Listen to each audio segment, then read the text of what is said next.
My screen would be visible to all. Yes, Prabhuji. Sure. Thank you. Hare Krishna. So I will just share an incident with all of us. Sometime back when I was much younger, I went for a job interview. And in that job interview, they asked me a question wherein they asked that if you have a rope which burns for a time period of half an hour. Now, while I was there in that job interview, I was very nervous. I could not reply to you because I was too worried about the consequences of that interview. I could not use my mind, intellect at that particular point of time. And I said, I don't know the answer. I left that meeting room, went back, and in half an hour or so, I got this realization that the answer to this question was pretty simple. It was straightforward. It was just that you burn the rope from both the ends, and then you can easily calculate half an hour. How many times it happens with all of us? Whenever we have an important presentation with, say, the CEO or the board, we have years of practice with us. We would have practice for 20 years. That's the type of work experience that some of us carry. We would have prepared for that particular day for 3 months, 10 months, or I don't know for how long, at least a year. But when we want to go for that presentation, our throat gets parched, our hands shake, our legs shakes, the slides don't change. Even for this presentation, maybe some of us would have had that thing. And it's not just us who are experiencing. So one very important thing which I learned in this chapter is that all of us face those sort of challenges. The first chapter, unfortunately, many other people who write about this, and that's the beauty of Bhagavad Gita as it is, it gives the same importance to the first chapter as to all of us. Even the greatest batsman, the cricketer Sachin Tendulkar, he has the dubious record of having the maximum times he has got out on 90s. So those are the challenges. Each one of us faces those challenges. We believe that we are the ones who are suffering. We are the ones who are unable to handle our relationships, maybe with boss, with house, with kids, so on and so forth, whereas the rest of the world is enjoying. This is what troubles us. But one thing that we realize from the first chapter is it is not just our problem. It is the problem of everybody. We need to identify ourselves with Arjun. And that's when we identify with Arjun, that's when we realize that there is a bigger power, there is a way out of it. So relating yourself with Arjuna in the very first chapter is very important. And that sets the tone of the rest of the Bhagavad Gita as you go and study more about it. This is what Arjuna is saying, greatest warrior of all times, that my weapons are going away from me, my throats are parched, I'm shaking, and so on and so forth. It happens with each one of us, and once we realize that and understand that it is very human to be feeling like that, that also gives a lot of confidence to us. The other thing which this chapter very beautifully tells is in the beginning, it talks about that how this my causes all the problem in our lives. In the first shloka itself, Dhritarashtra says, my kids versus Pandava's kids. He never considered Pandava's kids to be his own. This my is a big problematic thing. Even when Duryodhan is speaking with Dronacharya, he says, your student, Drupad, you have taught him and now he is standing with weapons against you. This my is what causes a lot of problems. I have a small video which I will just try to play if it works. Just let me know if you are able to hear this voice.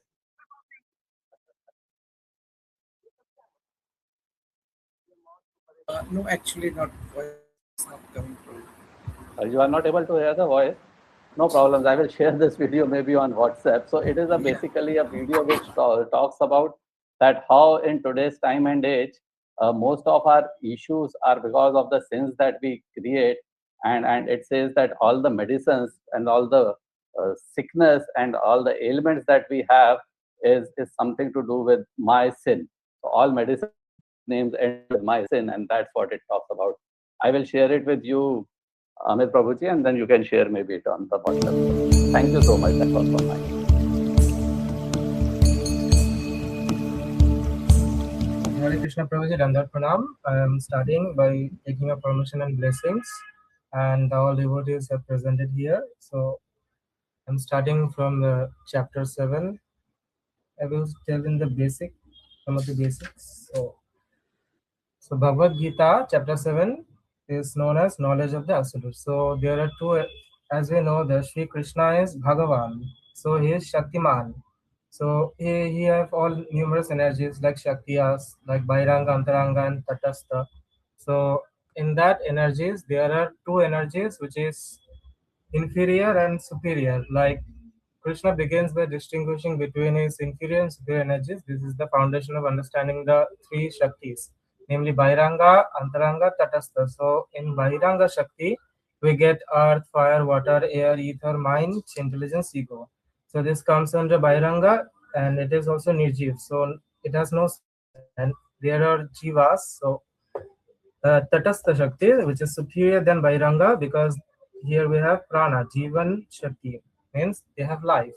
So in this verse, text 4, Shloka, Bhumirapo nalo vayu kammano buddhirev cha ahankara iti yamme bhinna prakriti ashtada. So earth, water, fire, air, ether, mind, intelligence, and false ego, altogether these 8 constitute my separate material energies. So we get the first thing. So now moving on to 5, text 5. Apareyam itis tuvanyam prakritim vidime param jiva bhutam mahabaho yade yadam dharyate jagat. That means besides these, O mighty armed Arjuna, there is another superior energy of mind which comprises the living entities who are exploiting the resource of this material inferior nature. So next, moving on to the supreme source. So Krishna establishes himself as the ultimate cause of all causes, Sarva Karana Karanam, as we all know. So verse 7.7, Matta Parataram Nanyat Kinchit Asti Dhananjaya Mahi Sarva Midam Protam Supre Manigana Iva. O conqueror of wealth, there is no truth superior to me. Everything rests upon me as falls are strung on a thread. Like we can understand it like this, like an analogy. So he is the thread that holds the pulse, the universe together. He is the tail light, sun, and the Om in the waves. So now the question arises: so how can we overcome Maya? So the material energies under the control of Maya. It is impossible to conquer on one's own. So here is the secret that we have in 7.14. Daivi hi esha gunamai mama maya durateya mameva prapadyante mam etam tarantite. This divine energy of mind consisting of 3 modes of material nature is difficult to overcome, but those who have surrendered unto me can easily cross beyond it. So we get the secret that only those who surrender unto Krishna can cross over the formidable ocean of Maya. So there are, as we know, there are 4 classes of men. So Krishna categorized those who approach him and those who do not. So the Sukritina, pious, 4 types of people begin to worship him. The distressed, Artho, the seeker of wealth, the inquisitive, means Jignasu, and one in the search of knowledge. The Dushkrita impious, the Muras, fools, Naradhamas, lowest of mankind, those whose knowledge is stolen by illusion, and those of demonic nature. So, moving to the ultimate conclusion of this chapter, the chapter reaches its peak now, verse 7.19. Bahunam janmanam ante jnanam mam prapadyante vasudeva sarvamiti sa mahatma sudurlabhaha. After many births and deaths, he who is actually in knowledge surrenders unto me, knowing me, the cause of all causes, and all that. Such a great soul is very rare. So we get to know that if we surrender unto Krishna, then our life will be successful, as Srila Prabhupada has said us to do that also. So here I'm ending. Thank you, Prabhuji, for giving me an opportunity. Okay, very nice. Thank you.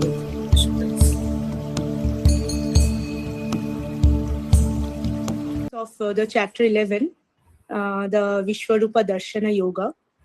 So, 1,000 suns ignite the morning sky as mortal limits fade from Arjuna's eye.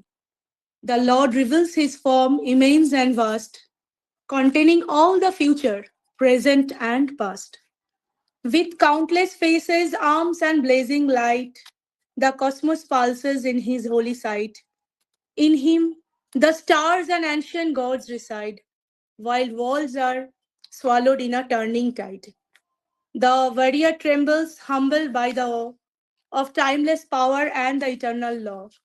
Yet through the fire, a gentle voice is heard. Be but my instrument, the final word. Oh, very nice. Thank you. Very nice. Very nice. Very good summary of the chapter.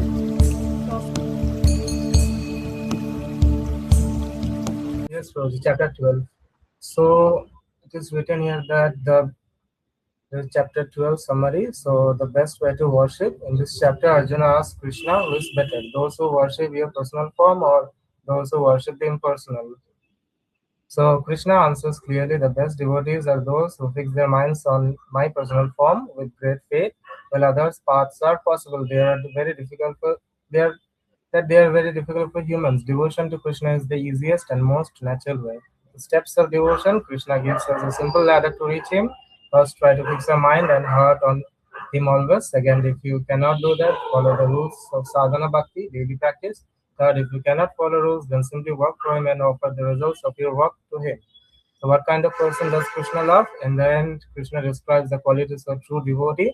He loves those who are kind and friendly to everyone, are not greedy and do not have an ego, stay calm in both happiness and sadness, are always satisfied and peaceful. So, in conclusion, Krishna says that such devotees are very dear to him. Yes. That's it, Prabhuji. Yes. Once you've heard it, like we spoke about in the first chapter, if you recall, we spoke about the power of pausing, right? We discussed that that even with all uh, busyness that Arjun had, he was super busy and super confused. He still took the time to pause, think, go in between the armies, right? Uh, did anybody, after hearing that, kind of try to use that in their own practice it in their own lives? Like I can tell you, like I gave one Srimad Bhagavatam class and recently, and I actually deliberately paused many times, which I do pause most of the times, but not so much deliberately. But this time I actually paused more times than I needed to, because I wanted to understand the situation, how others are kind of perceiving or taking what I am speaking about on the topic. So that's a realization. Anybody wants to share? Let's see, you can share. Like we are not forcing anything, just asking like if we can learn from each other, like anything that you took away from these sessions, specifically on some of the learnings, like let's say, like if we look at we didn't discuss about chapter 4. So chapter 4 highlights about the importance of the authoritative way, which is the Shruti, right?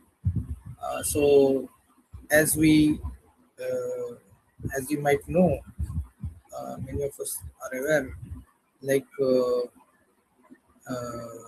human senses have 4 defects of human senses, right? And what are those defects? The 4 defects that we have is like uh, we have imperfect senses. It's called karana patapa. That means our senses are not perfect. And very easy example, all of us know, like eagle flying very high in the sky still can see a very tiny thing on the ground, and we were flying using an aircraft or flying like that, after a certain height we can't see anything.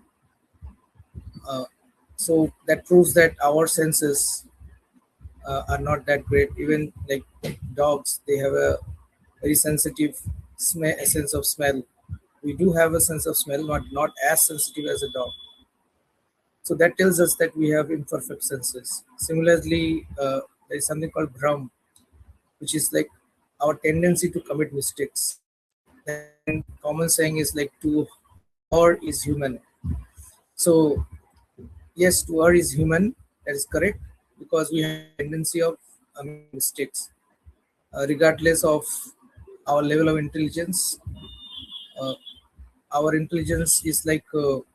There is a nice story actually. Like there was this king, and he was to coronate his son as prince of the kingdom. But then he found that the king, or sorry, the son, the prince, was not qualified enough. So what did he do? So he thought that, okay, let me get him to a good qualification level. So he sent the king, the prince, to ashram, and with a sadhu rishi who was there, and told the prince, or told the sadhu rishi that he should take care of him and teach him all nice values. But when the prince reached the ashram, he saw that it was too much of austerity, and for that reason he started kind of getting help from his friends and people who were basically serving him as a prince. Asked him to, he got them and asked them that, okay, I can live in this small hut, build me at least some bit of comfort castle. So they built it, and then gradually the prince, sorry, was getting taught by the sadhu, but because of all the comforts that he was enjoying, he was not able to kind of really grasp it or concentrate. So after some time, uh, the the king comes and asks of the rishi sadhu, like, okay, how it's going?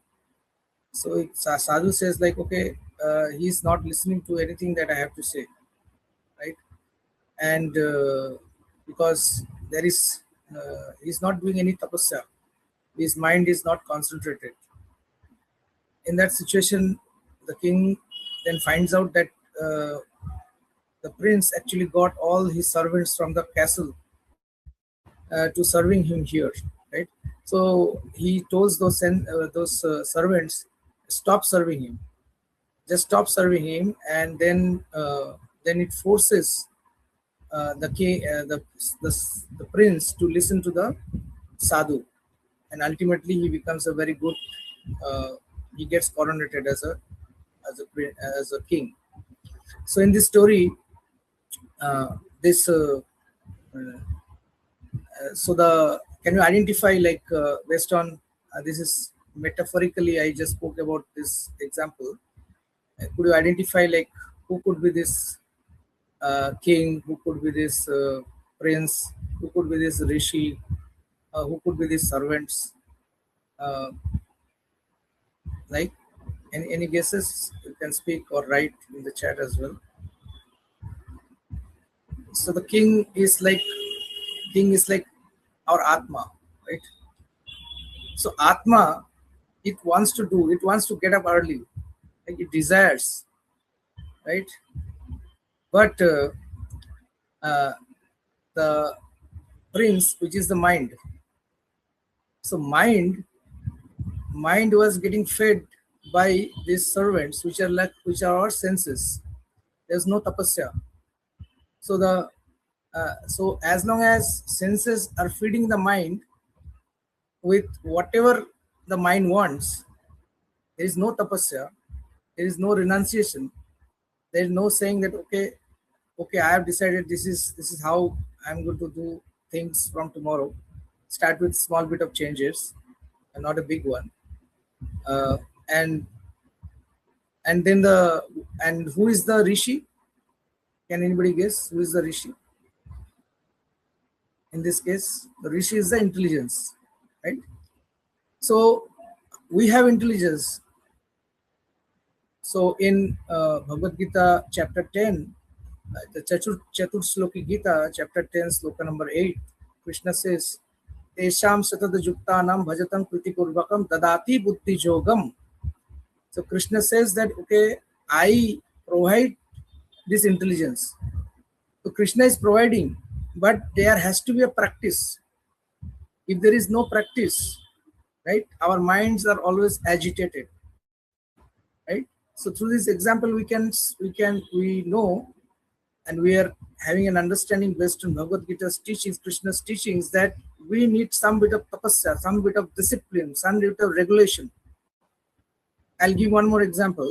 So you have, I can see many of you have your fans rotating. So that immediately reminded me. I can take that example. So the fan is rotating, right? If you want to control the fan, right, what do you have to do? You have to move the regulator, or you have to use the switch. The regulator is going to control the fan.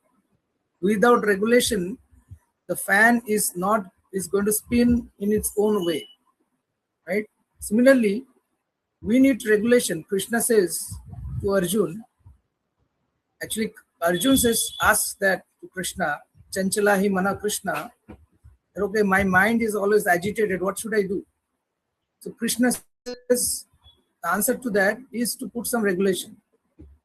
Now, don't put too heavy a regulation, because the mind is going to revolt. Okay, so Krishna mentions that we should start with small bits of changes in our in regulation. So this is the essence of mind control, and the whole philosophy of Bhagavad Gita is about mind control. Because if you look at it, like we would have all kind of, at least in my childhood, I used to play with this convex glasses, or what is it called, concave glasses. Like this is like lenses, and then especially during summer vacations or winter vacations, like this sunlight is going to come, and you put a paper, and then you hold the lens over it, and it burns a hole, right? Now the idea is you have to hold that lens steadily. If you just move it around, you cannot focus. You can't focus, right? So it is so important that we put some regulations, and that regulation will put our mind together. It's not magnifying glass, bro. It's magnifying. Maybe, I don't know. Like maybe. Okay. So I think you got the point. So so this is what is getting discussed in this in the chapter 4 and 5. And in the chapter 5, especially, Krishna is talking about, so we are talking about these 4 defects. So because we have these 4 defects, which we just discussed, so the best way is, Krishna mentions that, okay, go by parampara, that means by shruti. So shruti means like there is gyan and vigyan. Gyan means, okay, so let's say I can tell you about 100 recipes, but hearing about 100 recipes will not make you as much happy if I can cook you 2 recipes and feed you, right? So vigyan is that, right? So Krishna says, well, gyan is important, it cannot be just that dovetail that gyan into vigyan, into practicality, including that gyan. So and with that practice, and how he says to practice it, Krishna says, evam parampara praptam evam rajyasya vidu. So this is like chapter 4, sloka 2. So Krishna says, like, go to an expert, go to a mentor, or try to get a mentor who can help you, or at least get it in some sort of lineage, so that we know that whatever we are practicing, uh, somebody has already practiced that. So it's just like research, right? Somebody is researching, say, builds up a theory, and based on the theory, other people are doing a lot of PhD on top of it to prove things, right? So so that theory, so that, but in this case this is Vigyan, so that means that theory also has been proved, and if we are going to just use that, it is enough for us, right? And Krishna says, like, how should we be dealing with matter, with everything in life? So everything in life is like, you have these lotus leaves again, uh, like one time I went to one university, they called me for a talk. So I was giving this example. I asked them, have you seen any lotus leaf? They said no. So, but I guess many of you have. So take the lotus leaf and you put some water on top of it, right? And you see, like, you can play around with the water on top of the lotus leaf, right? And you can see from that that the water is moving around. So in our lives, we are doing all our karma, but we are not getting attached to it, right? We are not getting attached to it. Like, so this is a classic example of how should we do things. And then we heard about in terms of how to dovetail our efforts, and the dovetailing our efforts means primarily to look at that that whenever we have, let's say, okay, I want to leave something. Leaving something is very difficult, okay? Because leaving something is void. So there is Vedas actually teach us neti shiksha. Leave. So don't think you have a body, don't think you have a senses, don't think you have a taste. Don't. Okay, it's very difficult to do don'ts. And the other way of doing things is, instead of neti, you do positive things, right? So instead of, like, not doing something, so let's say I'm an alcoholic, right? So that means I have to sit with my bottle, I have to date with the bottle. Right? uh, okay, so can I take some bit of time from that when I'm spending my date with my bottle? Can I, if I spend, like, let's say 1 hour, so let's think, like, okay, I'll spend half an hour with something else which I also like, right? And that is not liability on my health.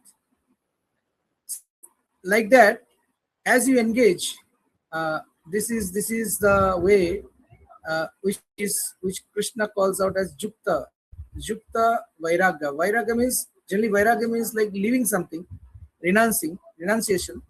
But jukta vairagya means not, you are not renunciation, you are just doing a thing which is more positive in nature.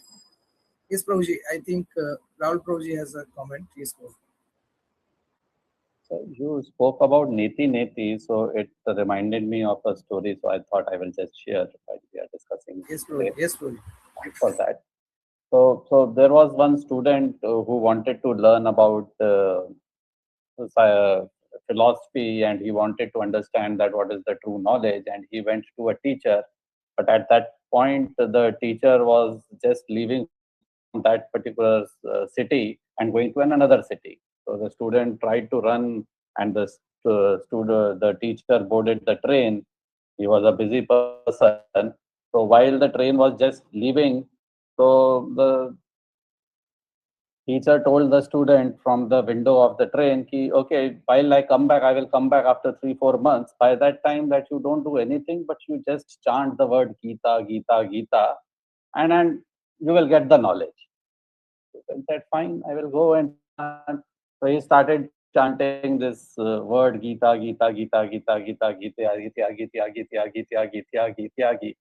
So that's where the realization came to him, when he realized that he was not chanting Gita, Gita, but he was saying Tyagi, Tyagi, Tyagi, Tyagi. And that is what renunciation could be all about, that you are not really getting attached to things, but you are still doing your duties which are required. So I just remembered that story, getting inspired from Prabhuji here. Thought I will share. That's thanks for sharing, Rahul. It's a really a fantastic anecdote. So like so we can see from so first, in the first section, in the first 6 chapters, what we have seen is like we have seen how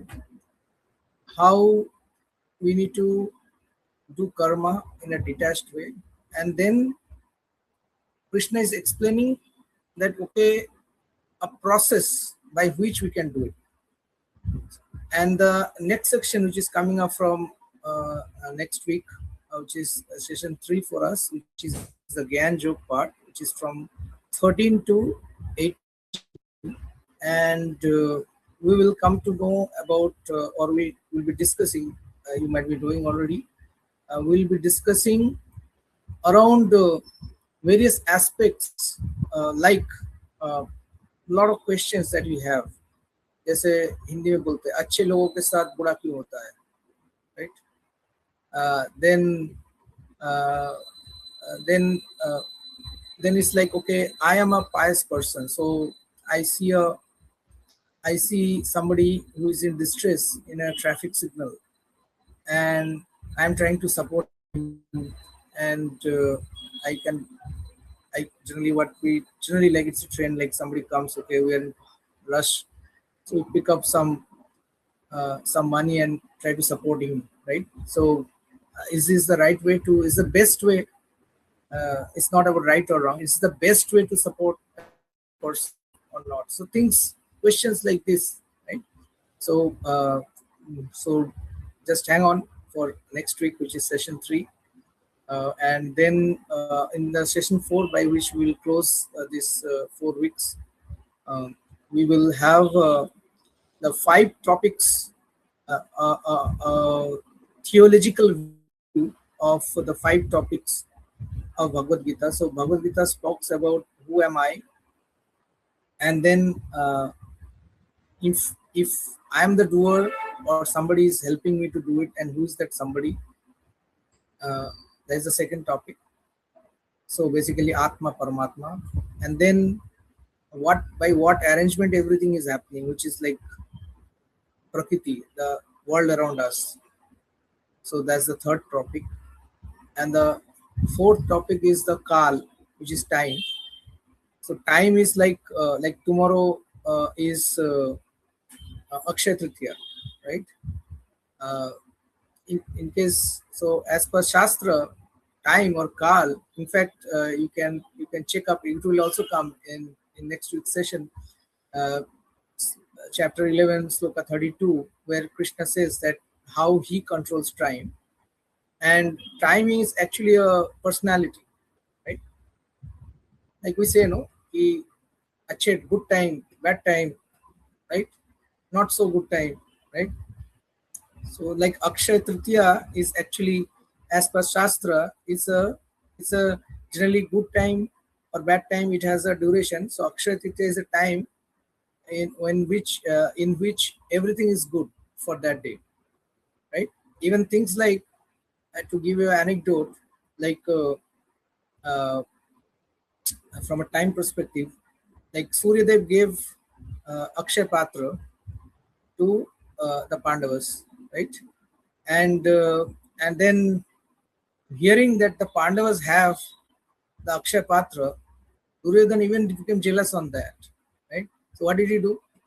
He sent this Muni, Rishi, Durvasa Muni, and he sent him over at a time to the Pandavas camp, or there where they were staying, saying that go and have lunch there. And when he came, like he came with many of his disciples as well. Now, by that time, as per the condition of the Akshaya Patra, which was given by Suryadev to Draupadi, so after Draupadi eats, there is nothing, right? So there is nothing. Nothing can come out of Akshaya Patra. Otherwise, Akshaya Patra can feed anybody with whatever they want, right? So, so that is how. But then Draupadi had already had, and then we like the Muni coming and asking for it, and then Krishna and all the Akshaya Patra was given on Akshaya Tritiya to the Pandavas. So Krishna, honoring that it was the most auspicious day, he had to keep the auspiciousness. So what he did was he appeared and asked Draupadi, okay, what do you have? Do you have anything? So she said like, okay, I don't have anything, let me find out. And then she saw that, okay, a tiny bit of some rice, right? It was somewhere there. So he gave that to Krishna. Krishna had it, and everybody felt full, right?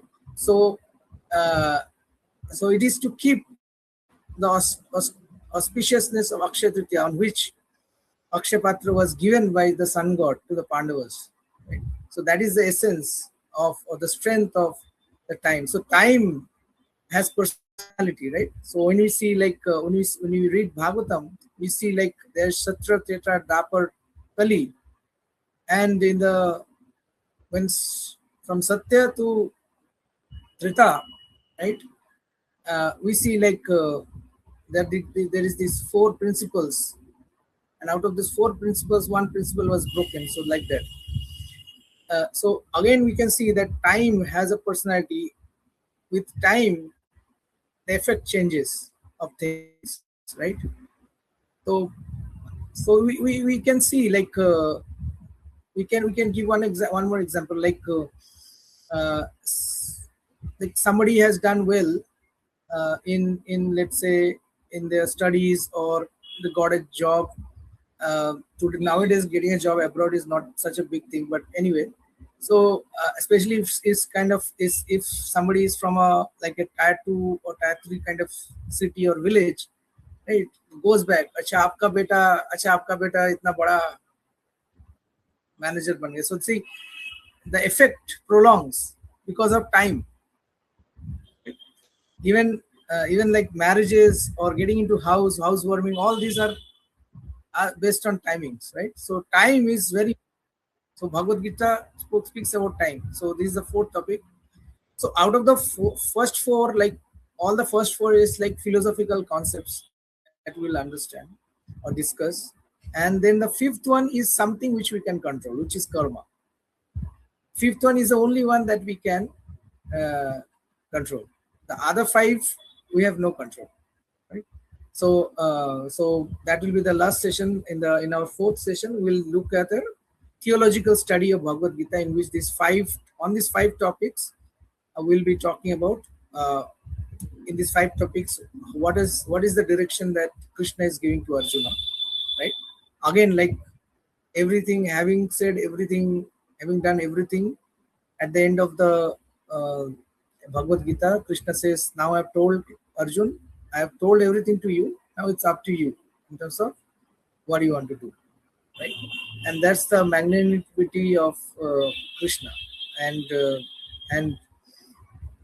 that is what we kind of see. So with that, we are on time. So we'll kind of, if nobody has any more presentations or comments, so we'll end today. So good that we got to speak to each other, all of us, and came to know more about how you're thinking.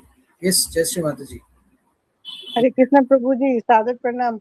I did not prepare for the class, or I was telling you today when we were there in the satsang, that with your blessings, I would like to meet Gaurang Prabhuji. Prabhuji, it's your blessings and Prabhupada's blessing. I did really get to meet him. Oh, very good. Very nice. Very nice. And next class, Prabhuji, I'll be prepared for it. And I just reached home after dropping Ritu Mataji. Okay, no problem. Thank you. Okay, that's really nice. So this is a classic example where we are desiring, and based on our intense desire, Krishna is fulfilling our desire, and our desires can be in 3 gunas, and beyond 3 gunas, which is a state of which is called Suddha Sattva Gun. So we have the mode of ignorance, mode of passion, and mode of goodness, and mode of pure goodness is also there. Mode of pure goodness is things which does not, which generally does not involve something which is only meant for me. It can be meant for my family. It can be meant for the society, right? So, so there is a nice saying. Maybe all of you have heard it before. So the word illness has I. It starts with I. And the word wellness starts with we, W-E. So, so we should focus on the we part of things, because it brings a lot of positivity to us. Whereas if you just focus on the part of it, it can bring a lot of misery or hardships to us, right? The last example is my example, so it's not written anywhere. Okay, so I just use it to explain, because I keep meeting new lot of college students, so they like such examples. They can relate to it better. But you are all college students, and I am also a college student. We are all this university of life together. So thank you for giving your association. Really appreciate your time. We'll say a Vedic prayer of thanks and then close it here. Okay. Vanchakalpatarovasya kripa sindhu evasha patitana pavanebho Vaishnavebho namo namo Anantaguri Vaishnavrinda Vijay Sabhi Bhakta Vrinda Vijay Taigo Pramanande Hari Hari Bol. Thank you very much. Hari Bol. Thank you for your time. Thank you. Take care. Bye. Hare Krishna.